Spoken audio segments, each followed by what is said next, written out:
So here we go. I'm the Sleepy Ape. There we go. I'm going to take you for a look-see of the Florida Everglades. So I live not too far. I live not too far.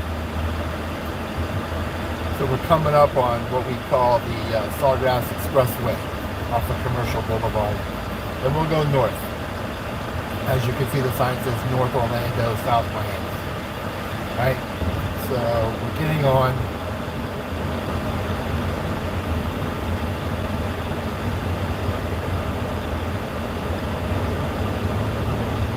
Alright, this is one of the entrances.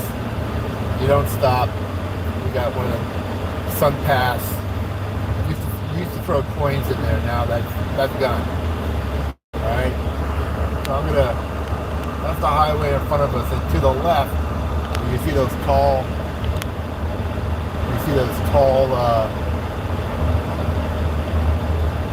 trees. That's the border of the Everglades. Everglades National Park. Alright? When we get up a little farther, we go up on a little bridge and get a look-see. Alright? Let me check something. Alright. Bluetooth is off. Alright, so we're 65, most people do 70. And some people do 80. But so we're heading north on the Sawgrass Expressway. To the right, they built a privacy wall and sound, you know, something to muffle the sound. Because beyond that, on the right side, are homes. Right? Right now, there's some construction going on because they're trying to widen the road. Alright, let me switch lanes. So, as you can see, when you're on the Sawgrass Expressway, you can't see much of the Sawgrass, right? You can't see much of the Everglades. But that's what's on the left, right? There's what we call a, here, we take you out. That might be a cop right there. But if you look,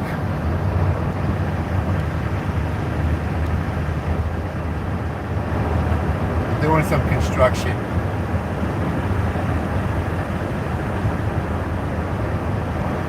Now when we come up on this bridge, you'll get a good look of the Everglades. Alright? So here we go. They're kind of raising the bridge now.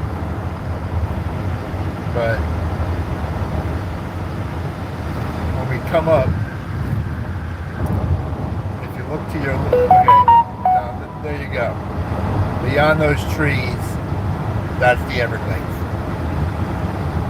Right? Really can't see much.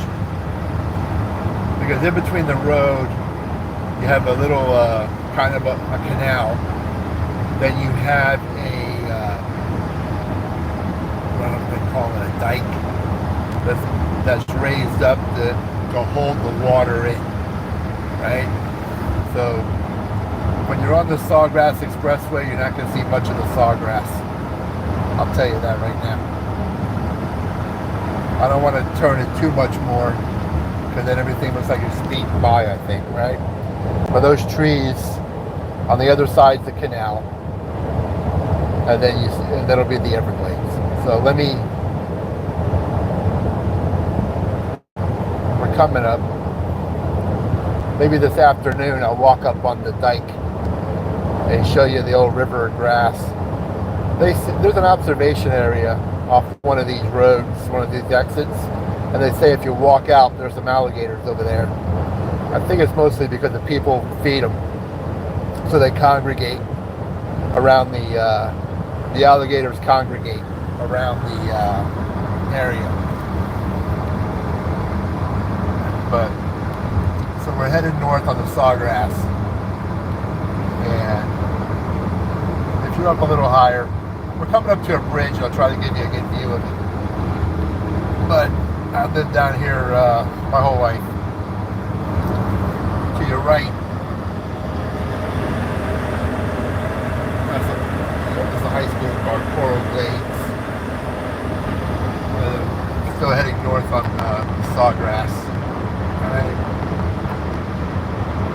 think you'll get a good view.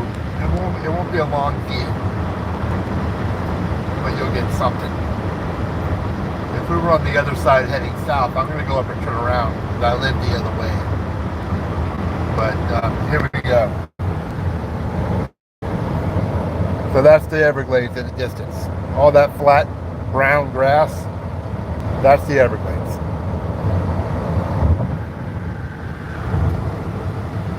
As far as you can see. Now, for the most part, that goes from here across that river of grass. You go maybe about 5 or 6 miles and you hit another road. And then on the other side, it extends almost all the way over to the west. I can't say that. Maybe a halfway, 3/4 of the way across South Florida, the state. And then you start hitting the other side of the west coast of Florida. Then their homes extend out 15, 20 miles from the coast. But that's the old river of grass. Exciting, right? I look at it every day. I drive this road, and it doesn't do anything for me anymore. But yes, it does have alligators. No, we don't see them every day. No, people don't get attacked every day. People getting attacked by alligators is it's kind of a rarity to hear people get attacked by alligators. You know, there used to be it's a true story, before they actually fenced in a lot of the Everglades area. You could be on this road, not on this road, but some of the other roads along the perimeter, and there'd be an alligator laying in the middle of the street, and they don't move, man. They don't move unless you come right up on them, and I don't know how you get it. Sometimes they just won't move, and you got to drive around them. Now you hear a lot about pythons. You know what? I know people talk about pythons and python hunters and stuff, but that's deep in the Everglades, right? And I've been hearing this for years now, and I live 2 miles or less from the Everglades, and I haven't had a python wander in my yard. Usually the people that are catching them, these python hunters, they're going deep in the Everglades. They're going on these trails. I'm going to put you back on the cradle until we get back. Once we go the other way, I'll start heading south, and you'll probably be able to get a better look at the Everglades.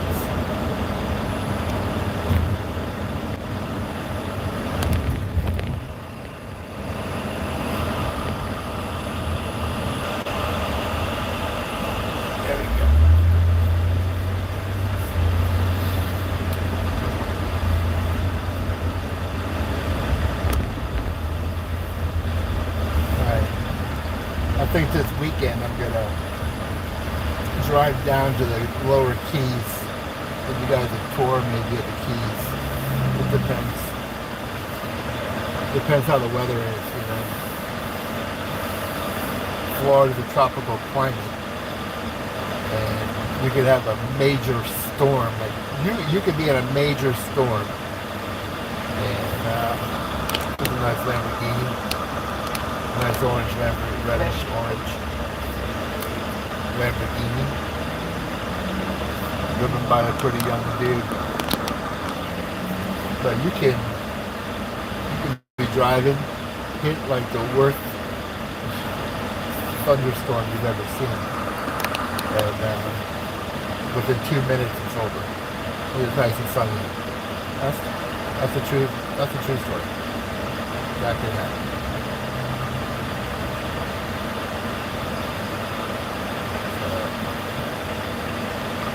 About to, here we go. About to get back on the Sawgrass. I got the arrow. We're gonna head south. Let the old Mustang go. Shelby green. So, the old minivan trying to keep up with the Mustang. Looks like a nice green, that bullet green. Bullet Mustang, remember that? There we go.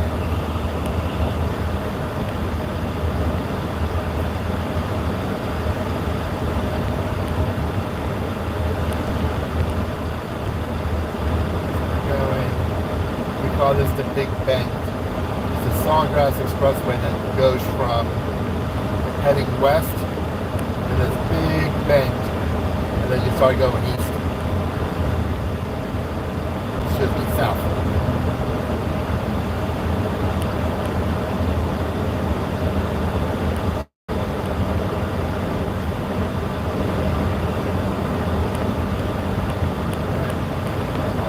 I'm doing 70, right? I'm doing 70 and getting passed by a freaking Scion. That's pretty bad, right?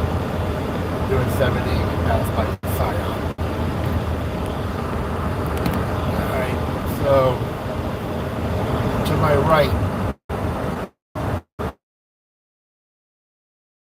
to the right, that's the Everglades. There's trees, there's a little canal, there's a dike, and then you got the river grass. And you're about to get a good view, I think. You get up on a little bridge. There's the dike to the right. That dike is open. You can park your car. There's a little observation area.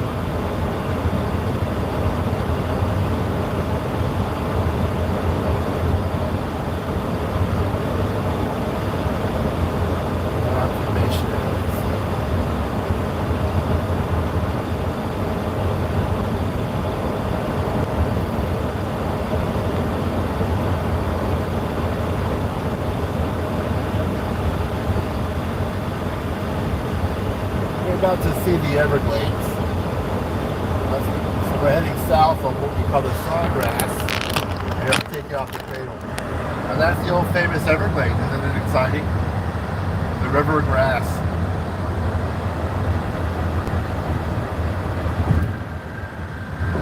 That's a pretty good view of it. All of the alligators. And a lot of airboats out there once in a while. But that's your put your back on.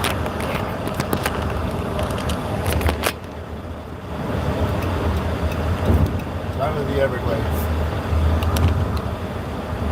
Yeah.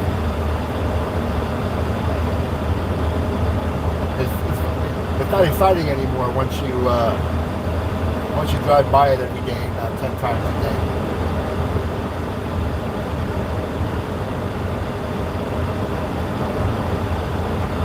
Yeah, it's easier to drive, right? And I was telling them, I'm doing 70, which is pretty quick, and I think that I'm just getting blown by.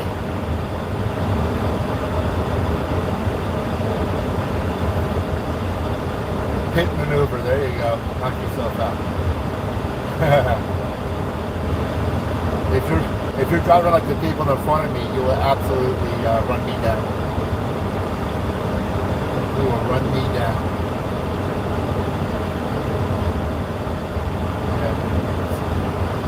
Okay. Now this is bad, right? I'm about to get passed by an Isuzu work truck. That's pretty bad, right? The old Sawgrass, a lot of construction, right? A lot of construction. Where's everyone from? Just give you a weather update. In Florida, South Florida, it's 93. It's 93 and 92 in the shade. Pretty warm. I'll tell you what though, it's not as bad as it has been. For a while there, we were hitting 100, so usually August is probably our hottest time, August into September, and then it starts to cool off. And then October 1st, it's like someone flips the light switch and the humidity goes way down. And then it's like it feels a lot better. When the humidity goes down, it can be 90, and if the humidity is 50%, for us, it's comfortable. It really is. You know, it might be like being out in Vegas or something, I don't know. But for us, it's the humidity. In Florida, it's the humidity that gets you. You know, you walk outside, it's like it's like walking into thick air. But I've been down here so long, I've been here my whole life. It doesn't bother me, you know. Floridians walk around with sweatshirts on and sweatpants. It doesn't, you know, all the tourists come, everyone's got shorts on. But not here. But not for someone in Florida. Man. We wear sweatpants and sweatshirts. And then we laugh because you can, when you see, we laugh because we know when there's a tourist in South Florida because they rent convertibles. They rent convertibles. Because the true Floridians that own convertibles, they don't drive with the top down. In the summer, we don't drive with the top down. We wait until October, November, December, through January, up into March, April. That's the convertible weather. Georgia's hot. I know. The only thing about South Florida is South Florida is hot, but it can't. But we have, especially in Miami, Fort Lauderdale, we have a constant wind, right? Like a breeze, right? Like it's always 5 to 10 miles an hour. You know, it's always some type of breeze.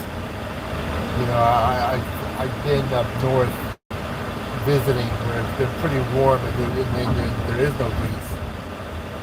But because we're so close to the water, I mean, from where I'm at in the Everglades to the right, to the beach, is about 15 miles. So I'm pretty far inland, but that's the extent of what we have to build on. You have from the beach west about 15 miles, and you hit the Everglades, and that's it. You can't build out there. And that's why housing's so expensive, right? Because we're running out of land. We're running out of land. You know, it's very there's not a lot of places, you know, to build. So what the developers are doing, they're trying to go around and they're trying to buy golf courses. That's why we're losing our golf courses. We're losing golf courses because the developers are they want the property. Want the property, but it takes so long for them to develop the land. But that's one of the big deals now, right? That's one of the big deals in Florida, South Florida. Developers trying to build land. And you see a lot of people now. A lot of people are, believe it or not, they're knocking down their houses and they're building newer homes on the same property. You know, there's a lot of areas in Florida where the homes are 50, 60 years old. The closer you get to the beach, the more expensive. The more expensive they are, but sometimes the older they are. The older they are. You know, so you go down towards the beach, the intercoastal, you know, you get homes that are 60, 70, 80 years old. And, this new wave of people are coming in.